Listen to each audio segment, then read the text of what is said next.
Wind power is the fastest growing mode of green energy across the planet, with 20% increase per year in the last decade and slowly becoming the preferred alternative to fossil fuels. It is one of the cleanest and safest methods of generating renewable electricity as it causes minimum pollution whilst using virtually no water. Wind energy produces more than 20% of the total electricity production in countries such as Portugal and Denmark, and in 2013, in the UK, it was recorded that approximately 10% of the electricity supplied to homes was provided via wind energy. In this L2 application exercise, we were tasked to design, manufacture, and test a wind turbine. Our aim was to maximize the merit function by achieving maximum power at the stated design TSR whilst keeping the mass to a minimum. The process was subjected to the following constraints. The turbine should have either 2 blades or be an original design. Its total mass should be below 400 grams, the diameter should not exceed 400 millimeters, it is required to self-start at a wind speed of 10 meters per second or less, it should rotate clockwise when viewed from the wind direction at a maximum angular velocity of 3000 rpm, and it is to be designed so that the maximum power is produced at a TSR between 3 and 8.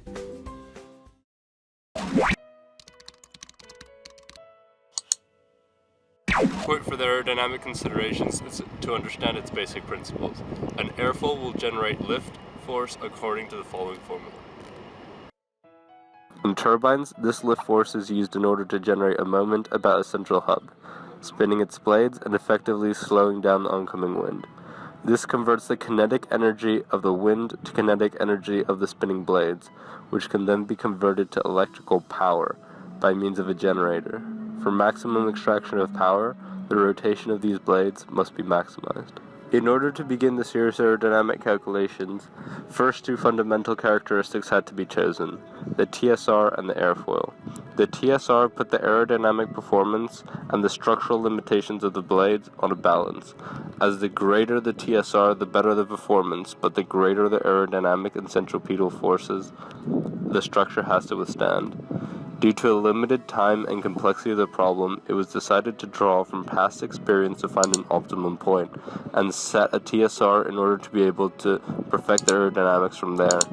In order to choose an airfoil, a series of them were shortlisted that performed well in the range of Reynolds numbers that we anticipated. Then generating specific CL, CD, and alpha graphs with X-foil, and considering the type of stall, SG6043 was selected with an excellent CL over CD ratio. We decided to have a single airfoil across the blade, as the opportunity cost and time to achieve a smooth transition from one airfoil to another on the blade simply did not outweigh the negligible benefits of a 2 airfoil blade. In order to generate a blade from this airfoil, the rotation effects must be considered. To do this, the Smith's method was used over the bets, as it accounted for the rotation of the wake that the blades generated, and additional losses in order to optimize the shape further.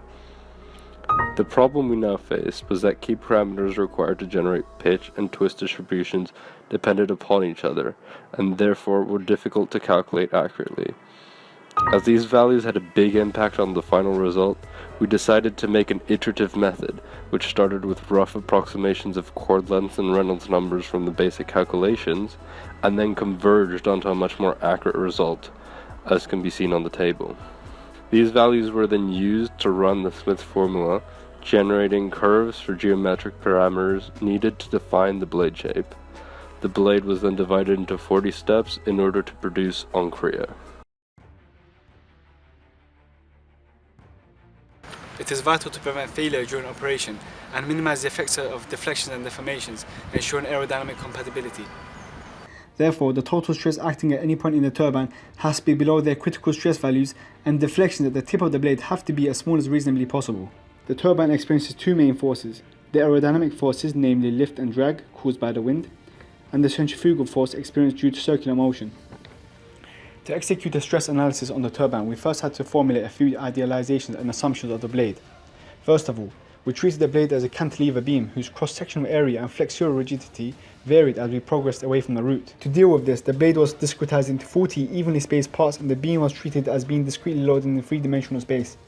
The weight of the blade was not considered, as it is insignificant in comparison to the aerodynamic and centrifugal forces acting on the blades. Analysis of the shear and torsional stresses showed that the structural limits at the root of the blade were satisfied, and that the resulting displacements and rotations of the blade were minor and were neglected. Analysis of the load distribution showed that the stress was greatest at the root. Hence, it is imperative that the blade root can sustain the dominating centripetal load. finite element analysis was used to confirm this stress distribution that was obtained with MATLAB. The lift, drag and centripetal forces were calculated, and the deflections due to these loads were found to be small and did not noticeably impact the performance of the turbine.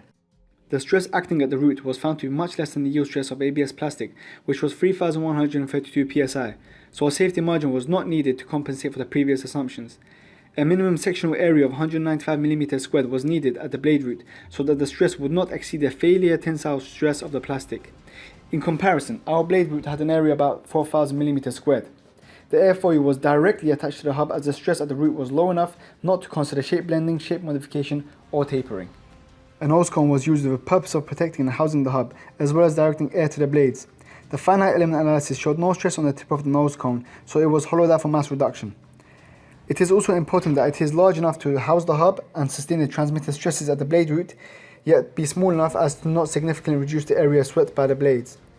As a result, the nose cone was chosen to be 44.4 mm in diameter.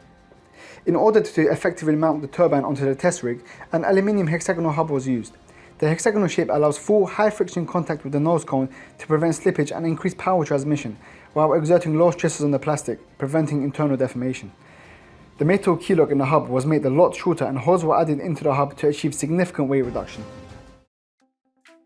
To manufacture the hub, we started with an aluminium cylinder. Using the lathe, we reduced the diameter of our hub to the required dimensions by turning. Then using the vertical milling machine, we created the 6 flat surfaces of the hub. The blades were also sanded to ensure a smooth finish in order to reduce drag.